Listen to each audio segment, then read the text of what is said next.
Get ready for yet another crazy trip through Reddit's wackiest stories. We're going to look at some of the stranger parts of the internet. Get some popcorn and join the fun. Don't forget to like and subscribe. Let's go. My wife came back to me after I left her for cheating on me and telling me it was only for fun, and she begged for help. We had been married for 12 years and both got married when we were young. That's why I did it. We went out together for a little over a year, and it was great. Now though, I'm not sure if I'm doing a good job running the jewelry business my brother and I started and are making money from the bottom up. Working with family can be hard, but it can also be very profitable.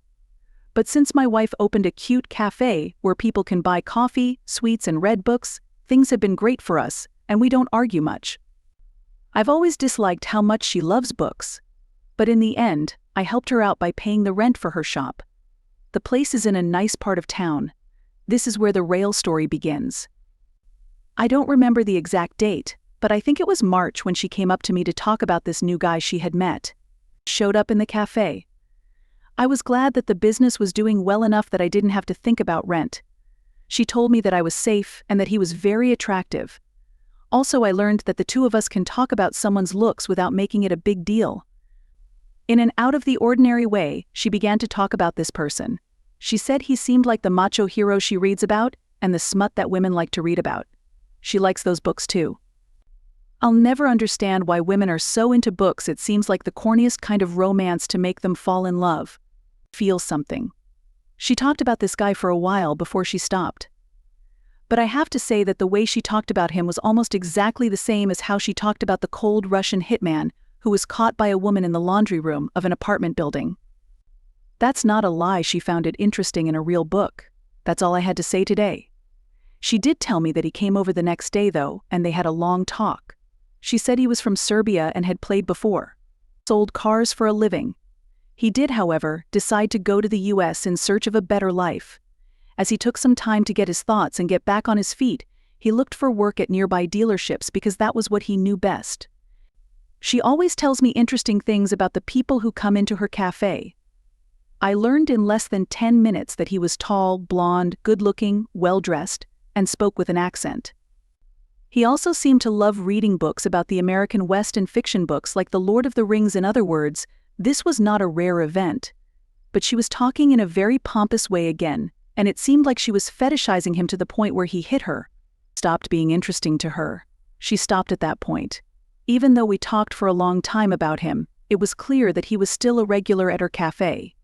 Since he didn't seem to deserve long spills every night, I felt a lot better about it. In fact, I saw a guy who fit the description when I brought her food at her cafe one afternoon. Even though he was good-looking, I was sure it was him. She told me his name was Ivan. Things get a little strange here one night. When she got home, she smiled in a silly way. I asked them what was wrong. She said Ivan had walked her home. They also talked a lot about books. She told him she couldn't go on the date because she was busier than planned. Married. According to her, he really said sorry, took her hand, said goodnight, and left. I asked her what was making her smile so big. I didn't like how she said it was like something from a book. It seemed like she was romanticizing our exchanges, since Ivan was a customer of her cafe. Even if I had tried to act like I wasn't interested, they would have kept talking almost every day. She could also tell him that she was no longer interested in him. I thought it was just my feelings, and that there was no need to talk about it, even though I had strong feelings about it. I had to move forward. After about a week, my wife came home with a bunch of flowers, which she put in a vase right away. That's when I finally realized this wasn't true. What did she say? It was from Ivan. Nothing interesting. He said that he had bought a few fur coat workers. He got a job and it was her birthday. I could feel my head getting hot as she said that, because she was trying to act like a child who didn't get it. He just thought it would be fun to get me some because he sees how hard I work all the time. We talked about how she knew Ian really liked her, and she said it was clear, especially when he asked her to go on a date. She thought the flowers were just a friendly gesture, which made me wonder why a guy would send flowers to a girl who turns you down, even if it's just because she's married. As a nice act, he was still trying to get her attention. Or maybe he was trying to get it now by getting rid of all the romance undertones. He was making easy progress either way, so I knew he wasn't at the time. I was also right when I said it was going to stop at any time. My husband got home almost 2 hours later than usual, many days later than usual, and she didn't tell me that it wasn't the first time she had been late. That's why I called her twice, but she didn't answer before I could make a third call. She also said, "You won't believe the evening I had. She looked really excited when she got there." She went on to say that after.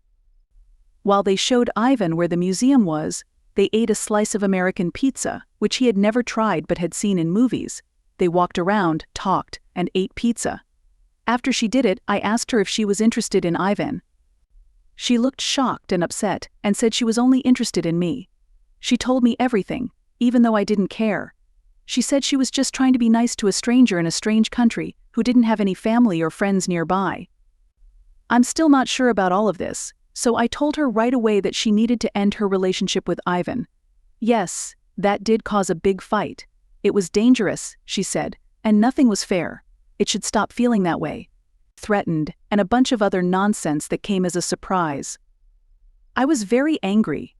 I didn't lose my cool, but I stood my ground and told her to stop talking to Ivan any further. He had every right to go to her cafe since he was a customer, but we weren't supposed to go any further. I asked her to look at things from my point of view and think about what she would do.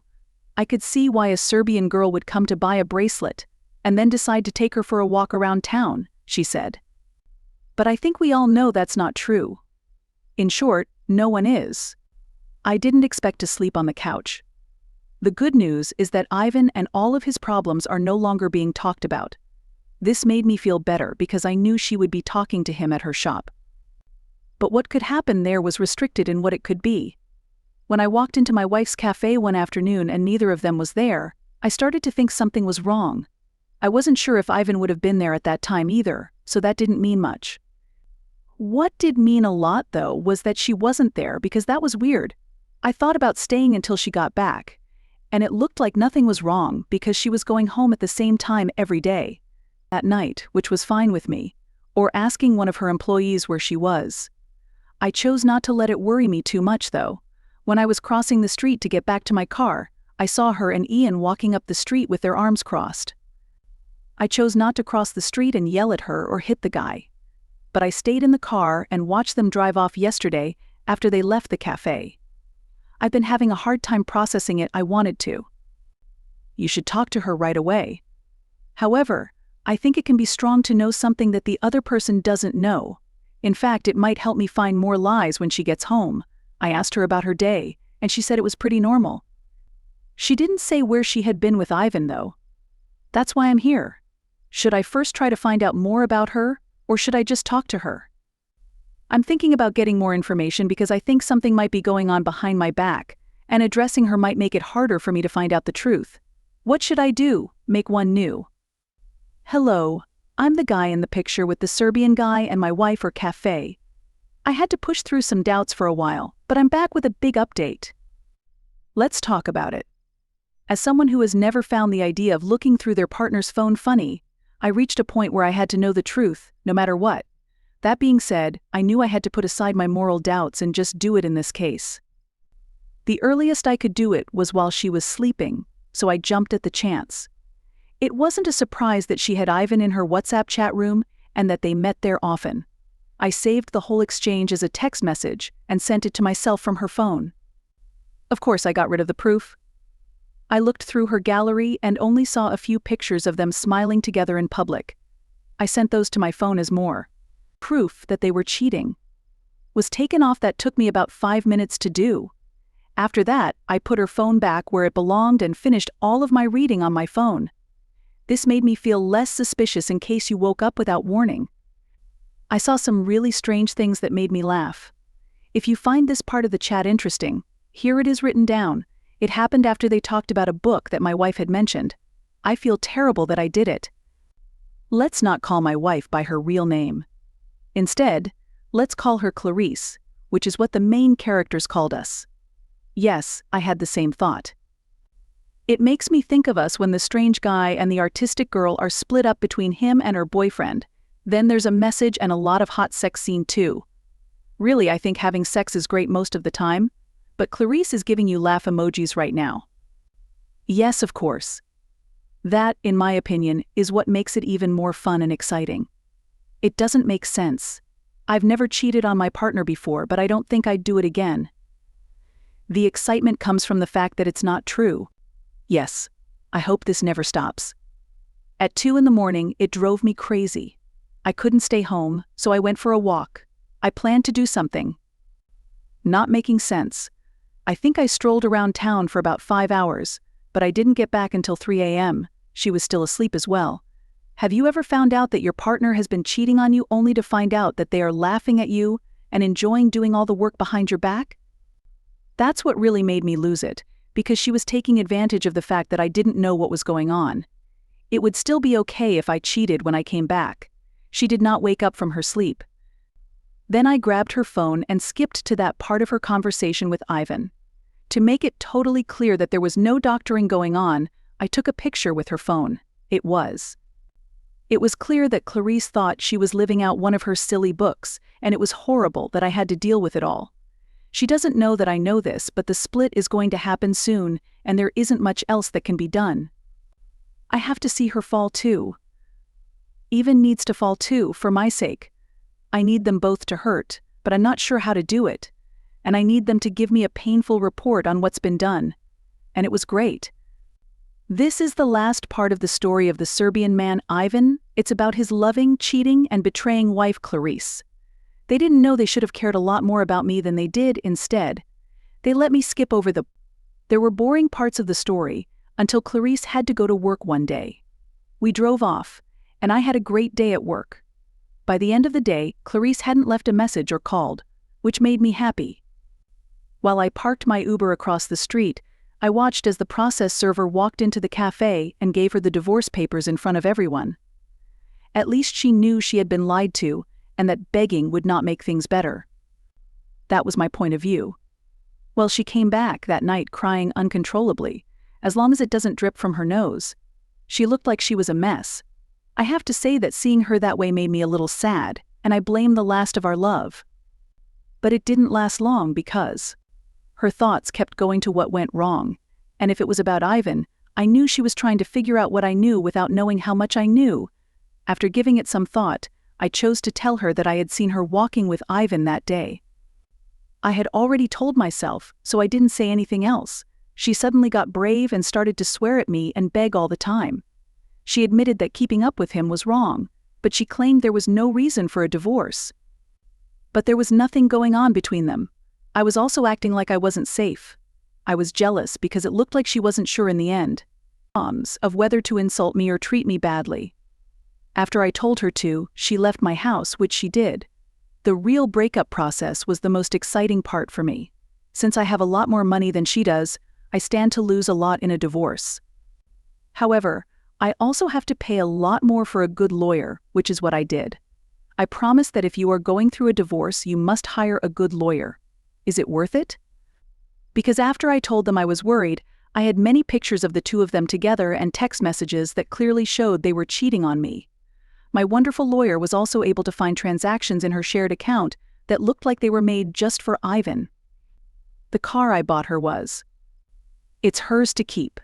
She didn't lose anything in the split, which made it easier for her to take what I gave her. I didn't worry about that. This is my best part.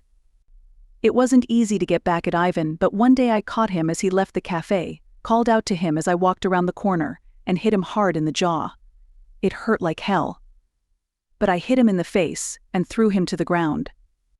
It looked like he was shocked. What I didn't want was a street fight. Not until the end of May, though, did she cry on the phone and tell me how much rent she had to pay for the cafe. She begged and begged, but she didn't have the cash. I did tell her to sell the car to get the money, though, before I hung up. She called several times that week.